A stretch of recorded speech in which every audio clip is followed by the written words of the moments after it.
নমস্কার, কেমন আছেন সবাই? আজকে আমার রান্নাঘরে হবে চিকেনের হালকা পাতলা ঝোল, লাল লাল ঝোল। এই গরমে খেতে খুবই ভালো লাগবে। চলুন তাহলে রেসিপিটা আপনাদের সাথে শেয়ার করি। প্রথমে চিকেনটা ভালো করে জলে ধুয়ে পরিষ্কার করে নিলাম। এরপর ওপর থেকে একটু কাঁচা সরষার তেল দিয়ে তার উপরে লবণ হলুদ দিয়ে ভালো করে মাখিয়ে নিলাম।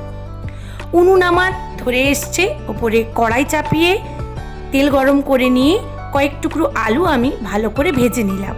আলুগুলো সেদ্ধ হবে না, পরে চিকেনের সাথে আবার দিয়ে দেবো। তেলটা গরম হয়ে এলে পেঁয়াজ কুচি দিয়ে দিলাম। এখানে রসুন আমি ভালো করে থেতো করে নিলাম। কয়েক টুকরো কাঁচা লঙ্কা দিয়ে পেঁয়াজটা ভালো করে ভাজা ভাজা করে নিলাম।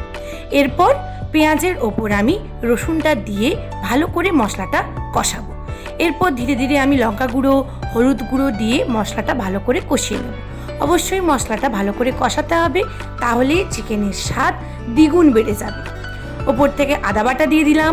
ভালো করে মশলাটা আবার কষিয়ে নিলাম এবং টমেটো কুচিগুলো দিয়ে দিলাম।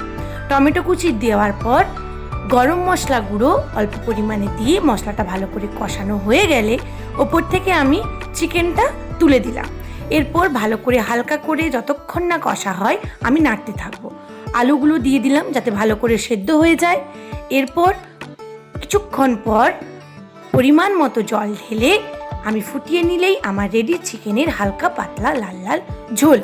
আপনারা কে কে পছন্দ করেন অবশ্যই জানাবেন এবং রেসিপিটা ভালো লাগলে অবশ্যই লাইক কমেন্ট শেয়ার করে দেবেন। চলুন তাহলে আমি খাবারটা সার্ভ করে দিই। এইরকম কলা পাতায় গরম গরম ভাতের সাথে চিকেনের ঝোল কার না পছন্দ। ভালো থাকবেন, দেখা হচ্ছে পরের কোনো ভিডিওতে। টাটা।